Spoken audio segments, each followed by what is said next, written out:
Hello everyone, welcome to my channel. I am Ranveer Singh Makkar, and in this lesson I will teach you how to use active passive voice of past indefinite tense in IELTS writing task 1 graph. अब past indefinite tense ਦੇ active ਤੇ passive ਦੋਨਾਂ forms ਨੂੰ ਹੀ graph ਵਿੱਚ ਉਸ time use ਕਰ ਸਕਦੇ ਹਾਂ ਜਦੋਂ ਆਪਾਂ ਨੂੰ graph ਪਾਸ ਵਿੱਚ ਦਿੱਤਾ ਹੋਵੇ, like ਕੋਈ table chart ਆ ਗਿਆ, line graph ਆ ਗਿਆ, pie chart ਆ ਗਿਆ, bar graph ਆ ਗਿਆ, mainly database graph ਜਦੋਂ ਪਾਸ ਵਿੱਚ ਦਿੱਤਾ ਹੋਵੇ ਉਦੋਂ ਹੀ use ਕਰ ਸਕਦੇ ਹਾਂ। तो अपने को एग्जाम्पल ली अज पाई चार्ट है पास में दिता हुआ है this is for Africa as you can see this is about the generation of electricity या generation of energy from different sources ਆਪਾਂ ਨੂੰ 5 ਅਲੱਗ-ਅਲੱਗ ਸੋਰਸਸ ਦਿੱਤੇ ਹੈ तो ਉਹਨਾਂ ਤੋਂ ਪ੍ਰੋਡਿਊਸ ਕੀਤੀ ਜਾਣ ਵਾਲੀ એનર્ਜੀ ਜਾਂ ਇਲੈਕਟ੍ਰਿਸਿਟੀ ਦੀ ਪਰਸੈਂਟੇਜ ਦਿੱਤੀ ਹੋਈ ਹੈ ਕਿਹੜੇ ਈਅਰ ਵਿੱਚ 2010 ਵਿੱਚ so this is in past as you can see ਸਭ ਤੋਂ ਜ਼ਿਆਦਾ એનર્ਜੀ ਕਾਦੇ ਤੋਂ ਪ੍ਰੋਡਿਊਸ ਕੀਤੀ ਅਫਰੀਕਾ ਨੇ ਕੋਲ ਤੋਂ ਕਿੰਨੀ 25% ਤਾਂ ਆਪਾਂ ਕਹਿ ਸਕਦੇ ਹਾਂ ਕਿ ਅਫਰੀਕਾ ਨੇ ਸਭ ਤੋਂ ਜ਼ਿਆਦਾ એનર્ਜੀ ਕੋਲ ਤੋਂ ਪ੍ਰੋਡਿਊਸ ਕੀਤੀ ਅਫਰੀਕਾ ਨੇ 22% એનર્ਜੀ ਅਦਰ ਸੋਰਸਸ ਤੋਂ ਪ੍ਰੋਡਿਊਸ ਕੀਤੀ ਅਫਰੀਕਾ ਨੇ 20% એનર્ਜੀ ਸੋਲਰ ਪਾਵਰ ਤੋਂ ਪ੍ਰੋਡਿਊਸ ਕੀਤੀ ਅਫਰੀਕਾ ਨੇ ਨਿਊਕਲੀਅਰ ਪਾਵਰ ਤੋਂ 18% એનર્ਜੀ ਪ੍ਰੋਡਿਊਸ ਕੀਤੀ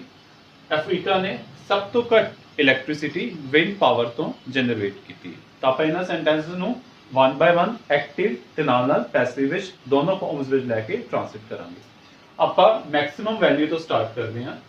25% ਤੋਂ ਇਹਨੂੰ ਜੇ ਆਪਾਂ ਪੰਜਾਬੀ ਵਿੱਚ ਕਹੀਏ ਅਫਰੀਕਾ ਨੇ 25% એનર્ਜੀ ਕੋਲ ਤੋਂ ਪ੍ਰੋਡਿਊਸ ਕੀਤੀ ਹੈ ਅਫਰੀਕਾ ਨੇ ਸਭ ਤੋਂ ਜ਼ਿਆਦਾ ਅਮਾਉਂਟ ਇਲੈਕਟ੍ਰਿਸਿਟੀ ਦੀ ਕੋਲ ਤੋਂ ਪ੍ਰੋਡਿਊਸ ਕੀਤੀ let's see Africa produced 25% of energy from coal ਹੁਣ ਇੱਥੇ 25% ਨੂੰ ਤੁਸੀਂ ਕਿਸੇ ਵੀ ਵੇ ਨਾਲ ਲਿਖ ਸਕਦੇ ਹੋ 25% ਨੂੰ ਜਾਂ ਤਾਂ ਤੁਸੀਂ 1/4 ਪਾਰਟ ਆਫ ਟੋਟਲ એનર્ਜੀ ਲਿਖ ਸਕਦੇ ਹੋ ਜਾਂ the largest amount largest ਕਿਉਂ ਕਿਉਂਕਿ ਬਾਕੀ ਸਾਰੀਆਂ ਪਰਸੈਂਟੇਜ ਨਾਲੋਂ 25% ਵੱਡੀ ਹੈ the greatest amount the greatest proportion of energy ਕਿਸੇ ਵੀ ਵੇ ਨਾਲ ਲਿਖ ਸਕਦੇ ਹੋ ਹੁਣ ਇਹਦੇ ਵਿੱਚ ਦੇਖੋ ਸਬਜੈਕਟ ਆਪਣਾ ਅਫਰੀਕਾ ਆਇਆ ਕਿਉਂਕਿ ਅਫਰੀਕਾ ਕੰਮ ਕਰ ਰਿਹਾ ਵਰਕ ਕੀ ਆਈ ਪ੍ਰੋਡਿਊਸਡ ਆਬਜੈਕਟ ਕੀ ਆਇਆ 25% of energy ਇਹ ਸਾਰਾ ਆਪਣਾ ਆਬਜੈਕਟ ਹੈ from preposition part ਹੈ ਤਾਂ ਆਪਾਂ ਇਹਨੂੰ ਹੁਣ ਐਕਟਿਵ ਪੈਸਿਵ ਦੇ ਰੂਲਸ ਦੇ ਅਕੋਰਡਿੰਗ ਟ੍ਰਾਂਸਲੇਟ ਕਰਾਂਗੇ ਤੁਸੀਂ ਇੱਕ ਵਾਰੀ ਰੂਲਸ ਨੂੰ ਰਿਵਾਈਜ਼ ਕਰਨ ਲਈ ਮੇਰੀ ਪਾਸਟ ਇੰਡੈਫੀਨਿਟ ਟੈਂਸ ਦੀ ਐਕਟਿਵ ਪੈਸਿਵ ਰੂਲਸ ਵਾਲੀ ਵੀਡੀਓ ਦੁਬਾਰਾ ਦੇਖ ਸਕਦੇ ਹੋ ਉਹਦੇ ਵਿੱਚ ਸਾਰਾ ਡਿਟੇਲ ਵਿੱਚ ਐਕਸਪਲੇਨ ਕੀਤਾ ਹੋਇਆ ਸਭ ਤੋਂ ਪਹਿਲਾਂ ਪੈਸਿਵ ਵਰਬਸ ਵਿੱਚ ਆਬਜੈਕਟ ਆਏਗਾ object is 25% of energy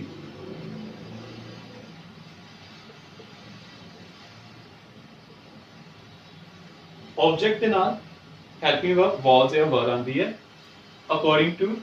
object ਜੇ ਆਬਜੈਕਟ ਸਿੰਗੂਲਰ ਹੈ ਤਾਂ ਵਾਸ ਆਏਗਾ ਜੇ ਪਲੂਰਲ ਹੈ ਤਾਂ ਵਰ ਆਏਗਾ ਹੁਣ ਇੱਥੇ ਦੇਖੋ એનર્ਜੀ ਸਿੰਗੂਲਰ ਕਿਉਂਕਿ ਇੱਕੋ એનર્ਜੀ ਦੀ ਗੱਲ ਕਰ ਰਹੇ ਹਾਂ એનર્ਜੀ ਨੂੰ ਆਪਾਂ ਕਾਊਂਟ ਨਹੀਂ ਕਰ ਸਕਦੇ ਤਾਂ ਅਨਕਾਊਂਟੇਬਲ ਫਾਰਮ ਮਤਲਬ ਸਿੰਗੂਲਰ ਫਾਰਮ ਵਿੱਚ ਹੀ ਹੈ 25% of energy was produced ਉਸ ਤੋਂ ਬਾਅਦ by Africa from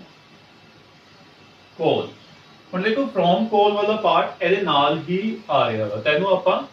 ਪ੍ਰੋਡਿਊਸ ਤੋਂ ਬਾਅਦ ਵੀ ਲਗਾ ਸਕਦੇ ਸੀ ਕਿਉਂਕਿ ਇਹ ਨਾ ਤੇ ਰੀਜ਼ਨ ਹੈ ਨਾ ਹੀ ਪਲੇਸ ਹੈ ਉਹ ਜਸਟ ਇੱਕ ਸੋਰਸ ਦੱਸਿਆ ਕਿ ਕਾਹਦੇ ਤੋਂ ਪ੍ਰੋਡਿਊਸ ਕੀਤੀ ਤੁਹਾਨੂੰ ਜ਼ਰੂਰੀ ਨਹੀਂ ਕਿ ਲਾਸਟ ਤੇ ਲਿਖਣਾ ਨੂੰ ਆਪਾਂ ਵਰਬ ਤੋਂ ਬਾਅਦ ਵੀ ਲਿਖ ਸਕਦੇ ਹਾਂ ਫਿਰ ਬਣ ਜਾਣਾ ਸੀ 25% of energy was produced from coal by Africa next ਆਪਾਂ ਅਦਰ ਸੋਰਸਸ ਨੂੰ ਲੈ ਕੇ ਚੱਲਾਂਗੇ ਕਿਉਂਕਿ ਸੈਕੰਡ ਲਾਰਜੈਸਟ ਵੈਲਿਊ 25% ਤੋਂ ਬਾਅਦ 22 ਹੈ ਅਦਰ ਸੋਰਸਸ ਤੋਂ ਕਿੰਨੀ એનર્ਜੀ ਪ੍ਰੋਡਿਊਸ ਕੀਤੀ ਅਫਰੀਕਾ ਨੇ 22% ਇਹਨੂੰ ਆਪਾਂ ਪਹਿਲਾਂ ਐਕਟਿਵ ਵੌਇਸ ਵਿੱਚ ਲਿਖਾਂਗੇ ਅਫਰੀਕਾ ਨੇ 22% એનર્ਜੀ ਅਦਰ ਸੋਰਸਸ ਤੋਂ ਪ੍ਰੋਡਿਊਸ ਕੀਤੀ ਜਾਂ ਅਫਰੀਕਾ ਨੇ 3% ਘੱਟ એનર્ਜੀ ਅਦਰ ਸੋਰਸਸ ਤੋਂ ਪ੍ਰੋਡਿਊਸ ਕੀਤੀ ਹੁਣ ਇੱਥੇ ਆਪਾਂ ਕੰਪੈਰੀਜ਼ਨ ਵੀ ਕਰ ਸਕਦੇ 3% ਘੱਟ ਕਾਦੇ ਨਾਲੋਂ ਜਿਹੜੀ ਵੈਲਿਊ ਆਪਾਂ ਉੱਪਰ ਦੱਸ ਕੇ ਹਟੇ 25% ਉਹ ਆਪਾਂ ਆਲਰੇਡੀ ਦੱਸਤੀ ਤਾਂ ਆਪਾਂ ਉਹਦੇ ਨਾਲ ਹੀ ਕੰਪੈਰੀਜ਼ਨ ਲਈ 3% ਘੱਟ ਵੀ ਲਿਖ ਸਕਦੇ ਹਾਂ ਜਾਂ ਉਹਨੂੰ ਕਹਿ ਸਕਦੇ ਹਾਂ 22%. You can write either way. Africa produce ਦੀ ਜਗ੍ਹਾ generated ਲਿਖ ਸਕਦੇ ਹਾਂ generate the second form generated 3% less energy or electricity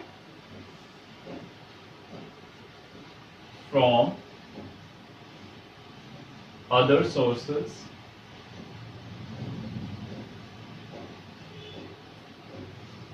this is active form ਉਹਨਾਂ ਦੀ ਪੈਸਿਵ ਫਾਰਮ ਵਿੱਚ ਕਨਵਰਟ ਕਰਾਂਗੇ ਉਹਦੇ ਲਈ ਆਪਾਂ ਸਭ ਤੋਂ ਪਹਿਲਾਂ ਆਬਜੈਕਟ ਦੇਖਾਂਗੇ ਆਬਜੈਕਟ ਇਜ਼ ਦੇਖੋ this is subject this is verb verb ਤੋਂ ਬਾਅਦ ਜਿਹੜਾ ਹੁੰਦਾ that is object verb ਤੋਂ ਬਾਅਦ ਤੇ preposition ਤੋਂ ਪਹਿਲਾਂ ਉਹ ਸਾਰਾ ਆਬਜੈਕਟ ਹੁੰਦਾ ਹੈ 3% less electricity 3% less electricity was generated the third form भी generated ही होगी generated फिर आएगा by वाला part by plus subject ਹੁਣ ਆਪਾਂ ਨੂੰ ਆਲਰੇਡੀ ਪਤਾ ਕਿ ਅਫਰੀਕਾ ਦੀ ਗੱਲ ਹੋ ਰਹੀ ਤਾਂ ਆਪਾਂ by plus subject ਵਾਲਾ part ਛੱਡ ਵੀ ਸਕਦੇ ਹਾਂ ਕਿਉਂਕਿ ਬਾਰ-ਬਾਰ ਲਿਖਣ ਦੀ ਲੋੜ ਨਹੀਂ ਹੈ 3% less electricity was generated ਤਾਂ ਅੱਗੇ ਸਿਰਫ preposition part ਲਗਾ ਦੋ from other sources ਉਸ ਤੋਂ ਬਾਅਦ थर्ड प्लेस पे सोलर पावर आ रही है 20% ਨੂੰ ਆਪਾਂ as it is ਲਿਖ ਸਕਦੇ ਹਾਂ 20% ਜਾਂ ਫਿਰ ਇਹਨੂੰ ਆਪਾਂ ਫ੍ਰੈਕਸ਼ਨ ਦੀ ਫਾਰਮ ਵਿੱਚ ਵੀ ਲਿਖ ਸਕਦੇ ਹਾਂ 1/5 ਪਾਰਟ ਅਫਰੀਕਾ ਨੇ 1/5 part of electricity solar power ਤੋਂ ਜਨਰੇਟ ਕੀਤੀ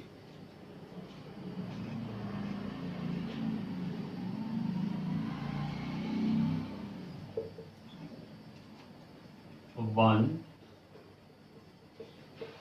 fifth part of energy from solar power.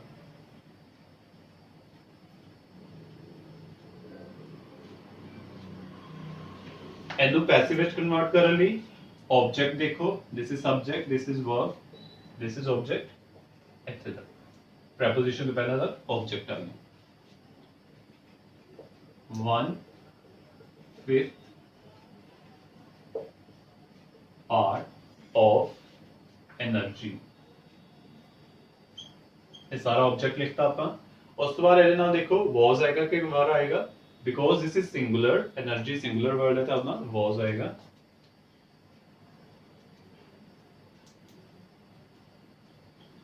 produced from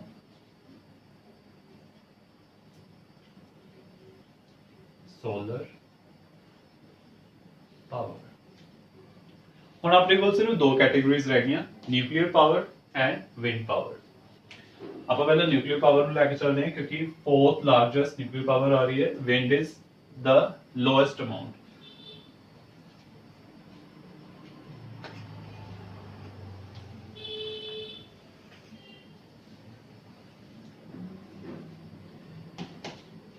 Africa ਨੇ 18% એનર્ਜੀ ਨਿਊਕਲੀਅਰ ਪਾਵਰ ਤੋਂ ਜਨਰੇਟ ਕੀਤੀ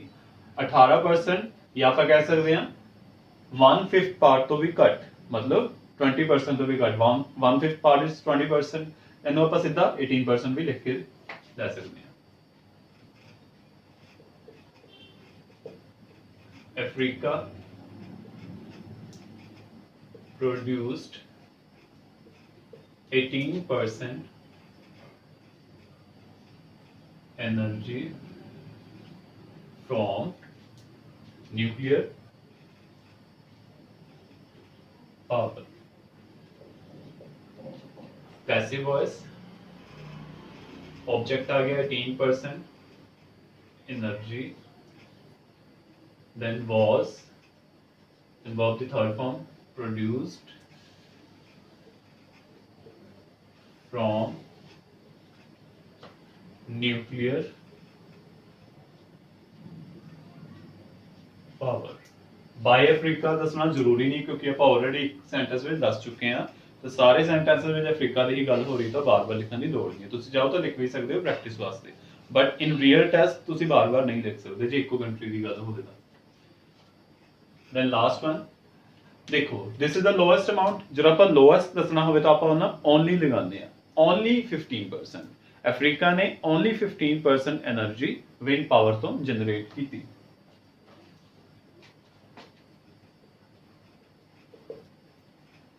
ਅਫਰੀਕਾ, ਇੱਥੇ ਆਪਾਂ ਹੁਣ ਜਨਰੇਟ ਵੀ ਯੂਜ਼ ਕਰ ਲਿਆ, ਪ੍ਰੋਡਿਊਸ ਵੀ ਯੂਜ਼ ਕਰ ਲਿਆ, ਆਪਾਂ ਇੱਥੇ ਇੱਕ ਹੋਰ ਵਰਡ ਮੇਡ ਯੂਜ਼ ਕਰ ਸਕਦੇ ਹਾਂ। Make the second farm made only 15% energy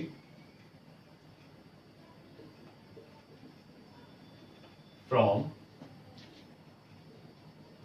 wind power। ਇਹਨੂੰ ਪੈਸਿਵ ਵਿੱਚ ਕਨਵਰਟ ਕਰਨ ਲਈ ਸਭ ਤੋਂ ਪਹਿਲਾਂ ਆਬਜੈਕਟ ਦੇਖੋ। Object is, this is subject, this is verb, this one is object। verb ਤੋਂ ਬਾਅਦ preposition ਤੋਂ ਪਹਿਲਾਂ only 15% energy was made, the third form made from wind power।